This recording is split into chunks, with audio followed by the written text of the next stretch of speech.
Assalamualaikum warahmatullahi wabarakatuh. Innal hamdalillah nahmaduhu wa nusalli ala rasulihil karim. আল্লাহ পাকের নিকট লাখো কোটি শুকরিয়া যে মহান আল্লাহ তাআলা আমাদেরকে পবিত্র শুক্রবার জুমার নামাজ আদায় করার জন্য মসজিদে আসার মতো তৌফিক দান করেছেন। এই জন্য মহান আল্লাহর নিকট শুকরিয়া আদায় করি আলহামদুলিল্লাহ। আজ পবিত্র জিলহজ মাসে প্রথম শুক্রবার 4 তারিখ।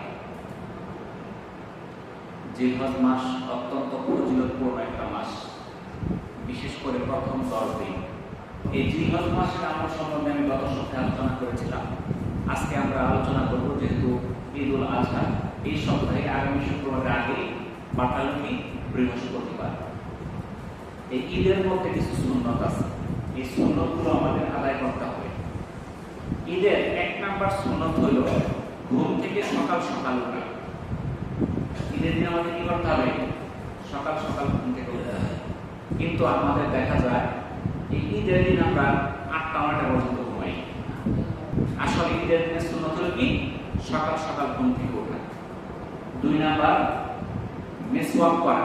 মেসওয়াক করা সুন্নত, কিন্তু ঈদের দিন মেসওয়াক করা আলাদা ফজিলত। 3 নাম্বার ঈদের দিন গোসল করা। এটা আল্লাহ রাসূলের সুন্নাত। ঈদের দিন আল্লাহ রাসূল কি করতেন? গোসল করতেন। আমরা গোসল করব। 4 নাম্বার শরীয়ত সম্মত সাজসজ্জা করা এবং সামর্থ্য অনুযায়ী উত্তম পোশাক পরিধান করা। একজন ব্যক্তির যে সামর্থ্য আছে সেই সামর্থ্য অনুযায়ী সে ভালো পোশাক পরবে। 5 নাম্বার সুগন্ধি ব্যবহার করা, আতর ব্যবহার করা। এটা হলো আল্লাহ রাসূলের সুন্নাত। ঈদের দিন আমরা ব্যবহার করব। 6 নাম্বার ঈদুল ফিতর যদি ছোট ঈদ হয়, ঈদগাহে যাওয়ার আগে মিষ্টি জাতীয় কিছু খাওয়া, খেজুর খাওয়া।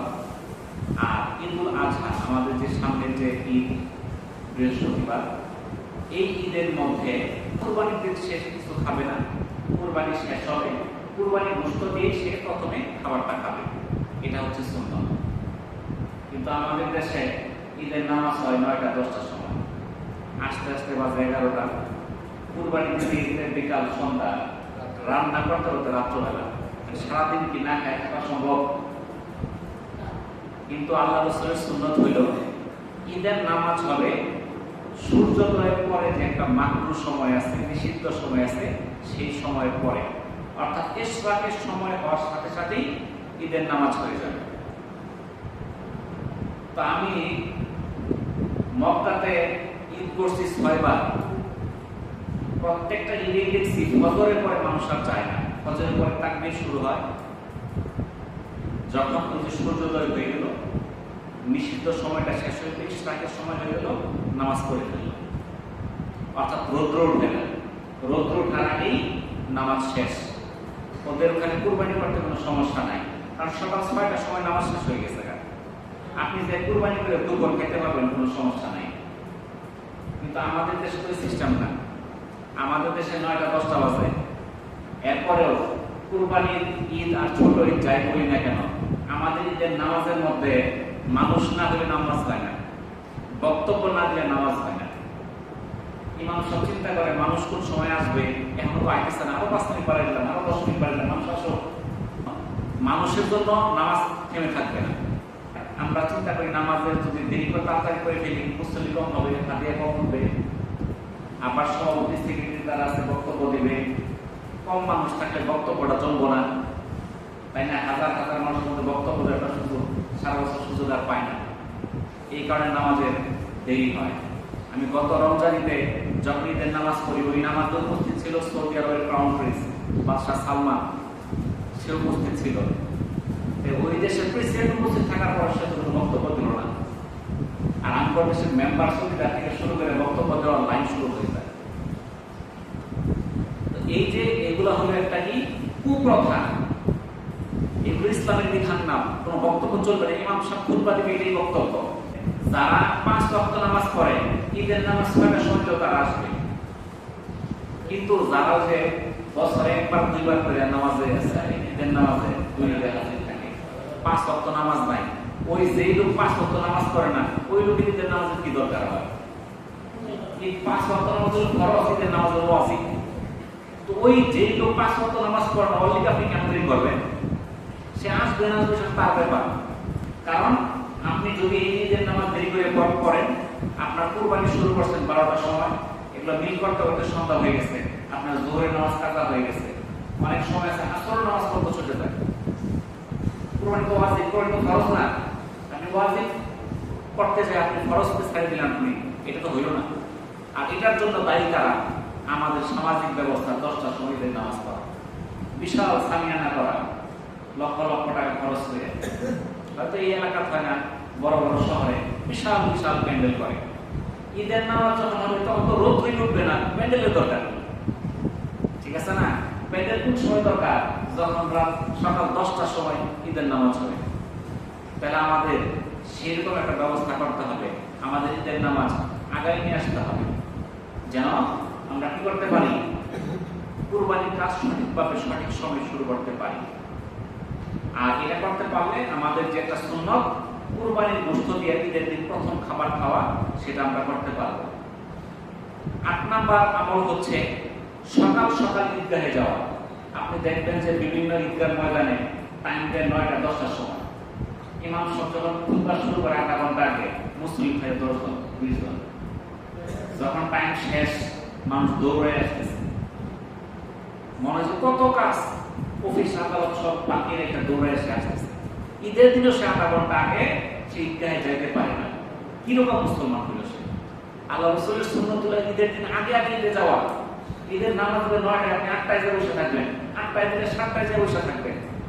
কিন্তু আমরা নামাজ তো শুরু হইতেছে, মানুষ দৌড় দিতেছে, কিছু হলো হুজুর রাত 5 মিনিট এরকম করে। এটা দূর করতে হবে। 9 নম্বর সুন্নাত হচ্ছে ঈদের নামাজ ঈদগাহে আদায় করা। আর অপারগতা থাকলে মসজিদে আদায় করা যাবে, বৃষ্টি ঝড় বৃষ্টি এরকম হলে মসজিদে আদায় করা যাবে। সুন্নাত হলো কি? খোলা ময়দানে। আমরা খোলা ময়দান থাকলে সামিয়ানা দিয়ে আবদ্ধ করি। আল্লাহ রাসূল কখনো সামিয়ানা দিয়া ঈদের নামাজ আদায় করে নাই। আল্লাহ রাসূল ঈদের নামাজ আদায় করতো মসজিদে নববীর সামনে ডান দিকে একটা জায়গা আছে, মসজিদে গামামা, সেই জায়গায় ঈদের নামাজ আদায় করতো। ওইখান থেকে মসজিদে নববীর দূরত্ব হাইটা গেলে 4-5 মিনিট লাগে। তাহলে আল্লাহ রাসূল কিন্তু মসজিদে নববীতে ঈদের নামাজ আদায় করেন নাই। কোথায় করছে? খোলা জায়গায়। 10 নম্বর সুন্নাত হচ্ছে ঈদের দিন আমরা যে রাস্তায় ঈদগাহে যাব, আসার সময় ভিন্ন রাস্তা দিয়ে আসা। যেই রাস্তা দিয়ে যাব আরেক রাস্তা দিয়ে আমরা বাড়িতে আসা সুন্নাত। 12 নম্বর হচ্ছে ঈদগাহে যাওয়ার সময় আমরা তাকবীর পড়তে পড়তে যাব। আল্লাহু আকবার, আল্লাহু আকবার, লা ইলাহা ইল্লাল্লাহ, আল্লাহু আকবার, আল্লাহু আকবার, ওয়ালিল্লাহিল হামদ, এটা পাঠ করতে করতে যাব। 13 নম্বর সুন্নাত হচ্ছে ঈদগাহে যাওয়ার সময় ছোট বাচ্চাদের নিয়ে যাওয়া। 8 বছর 10 বছর 12 বছর যারা বাচ্চা ক্লাসে, ছোট ছোট বাচ্চা ক্লাসে এদেরকে নিয়ে যাবে, যারা একটু বুঝে। আবার যেই বাচ্চা 1 বছর 2 বছর বয়স, এরকম নিয়ে যাওয়ার দরকার নাই। যে বাচ্চাটা নীরবে বসে থাকতে পারবে, এরকম বাচ্চাদেরকে নিয়ে যাওয়া। 14 নম্বর সুন্নাত হচ্ছে ঈদের দিন ঈদের শুভেচ্ছা বিনিময় করা। তাকাব্বালাল্লাহু মিন্না ওয়া মিনকুম, অর্থাৎ আল্লাহ আমার এবং আপনার যাবতীয় ভালো কাজগুলো কবুল করুন। তাহলে আমরা কি বলবো? তাকাব্বালাল্লাহু মিন্না ওয়া মিনকুম। আমরা বলি ঈদ মোবারক। ঈদ মোবারক বললে পাঠ হতো না, সমস্যা নাই, কিন্তু সব হইতো না, ঠিক আছে? কিন্তু সব পাইতে চাইলে বলতে হবে কি? তাকাব্বালাল্লাহু মিন্না ওয়া মিনকুম। ঈদের দিনের 15 নম্বর সুন্নাত হচ্ছে ঈদের খুতবা শোনা। ঈদের যে খুতবাটা হয় সেটা শুনতে হবে।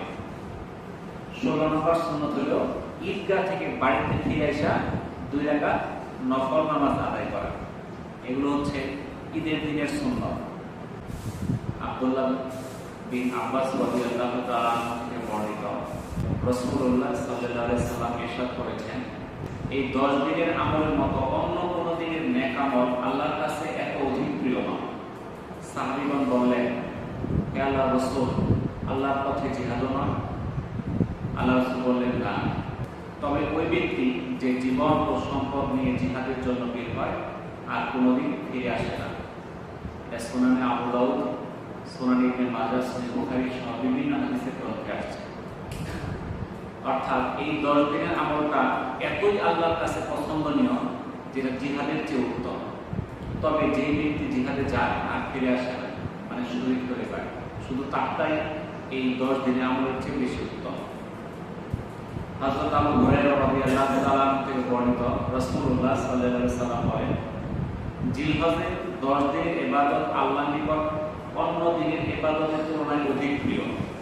প্রতিটি দিনের রোজা 1 বছরের রোজার মতো, আর প্রতিটি রাতের ইবাদত লাইলাতুল কদরের ইবাদতের মতো। এটা তিরমিজি একটা হাদিস।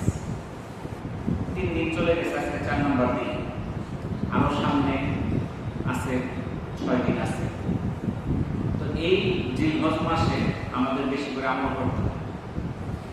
জিলহজ মাসে 1 নম্বর আমল হলো বেশি বেশি নেক আমল করা। 2 নাম্বার আল্লাহ তাআলার জিকির আজকার করা। 3 নাম্বার মন্দ কাজ থেকে বিরত থাকা। 4 নাম্বার যাদের সামর্থ্য আছে হজ করা। 5 নাম্বার যাদের সামর্থ্য আছে কুরবানি করা। 6 নাম্বার যারা কুরবানি করবে তাদের এই জিলহজ মাসে 1 থেকে কুরবানির আগ পর্যন্ত নখ কাটা, চুল কাটা, পশম কাটা থেকে বিরত থাকা।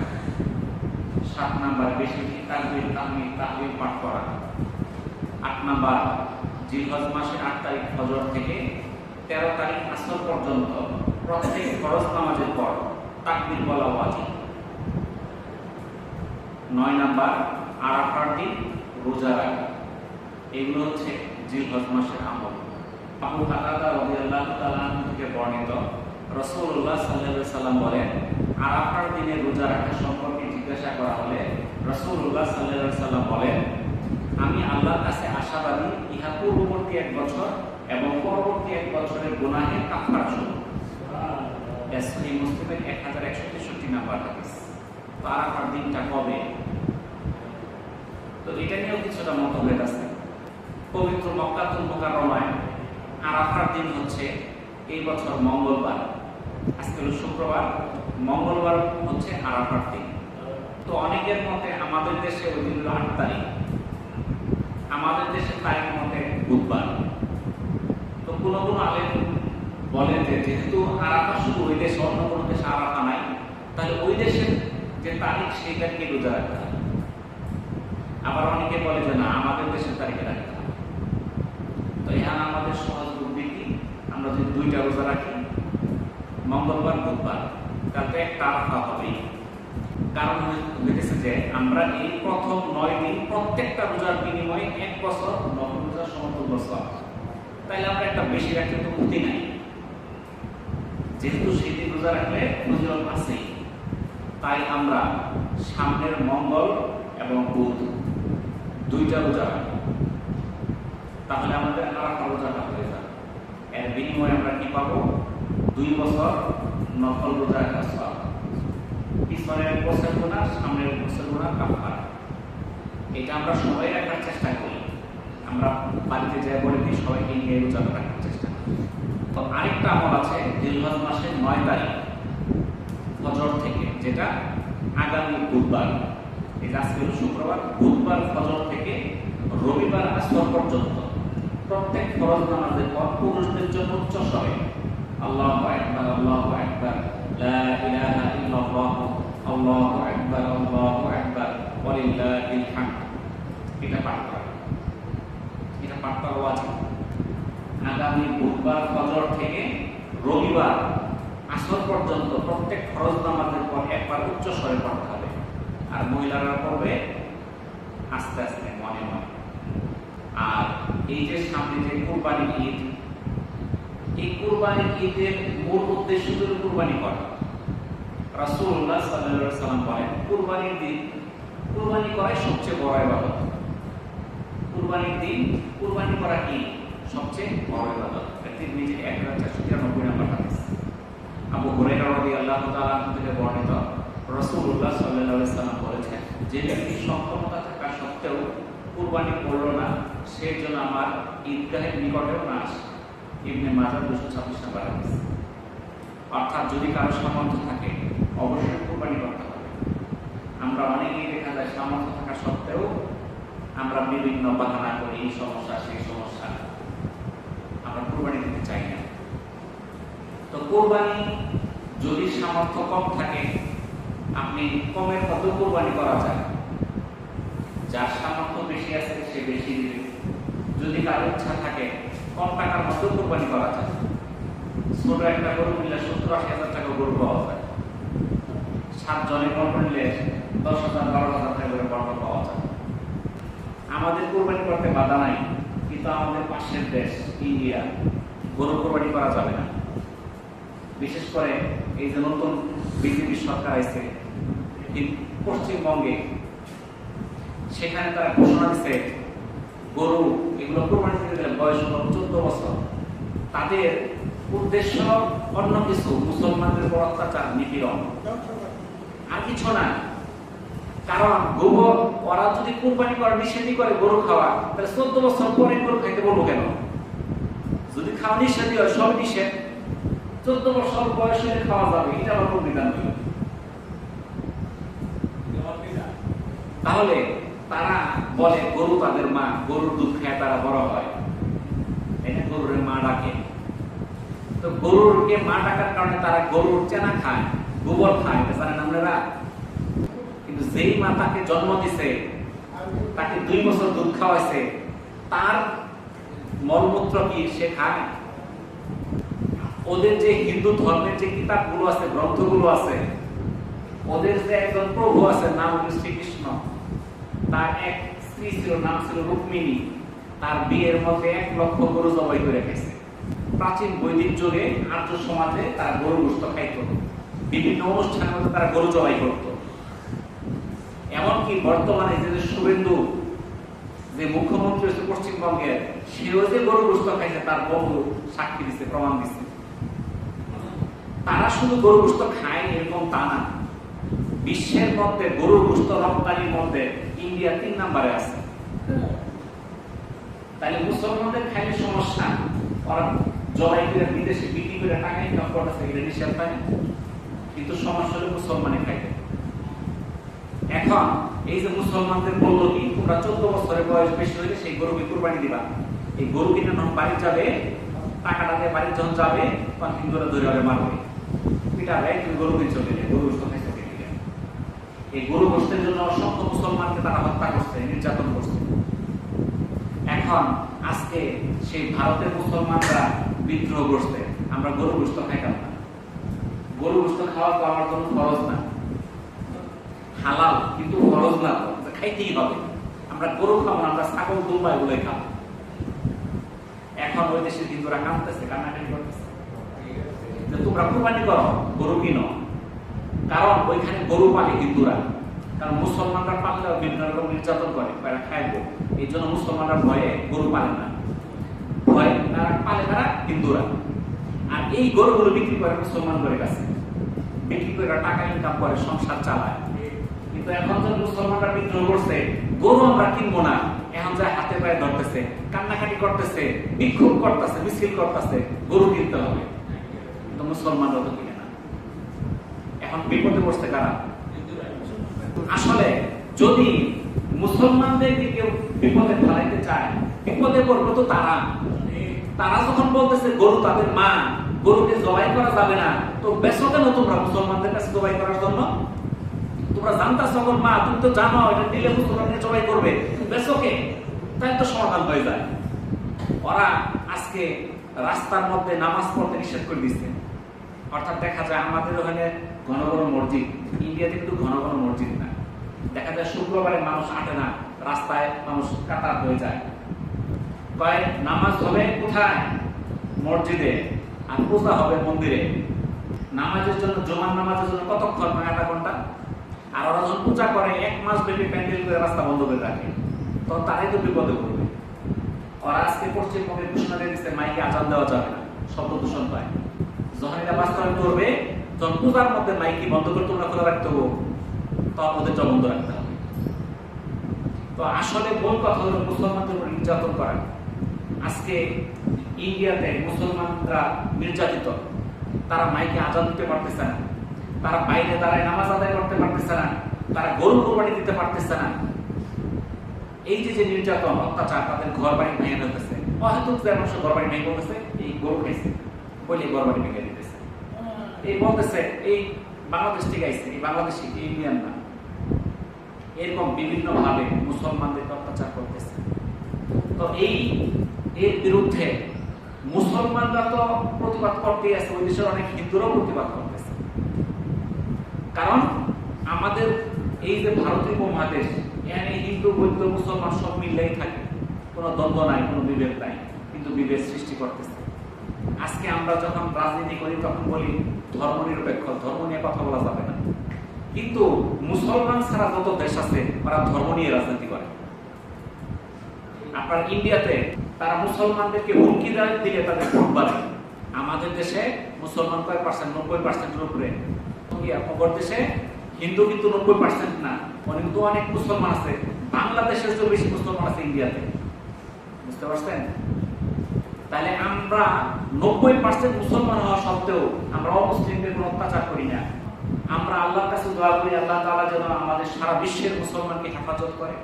এই পবিত্র ঈদুল আজহা সমস্ত বিশ্বের মুসলমান যেন সুন্দরভাবে নিরাপদে তারা উদযাপন করতে পারে, আমরা সবার জন্য দোয়া করব। তো আমরা যে আলোচনাগুলো করলাম, আল্লাহ তাআলা আমাদেরকে আমল করার তৌফিক দান করুন। ওয়া আখিরু দাওয়ানা আলহামদুলিল্লাহি রাব্বিল আলামিন। আসসালামু আলাইকুম ওয়া রাহমাতুল্লাহি ওয়া বারাকাতুহু।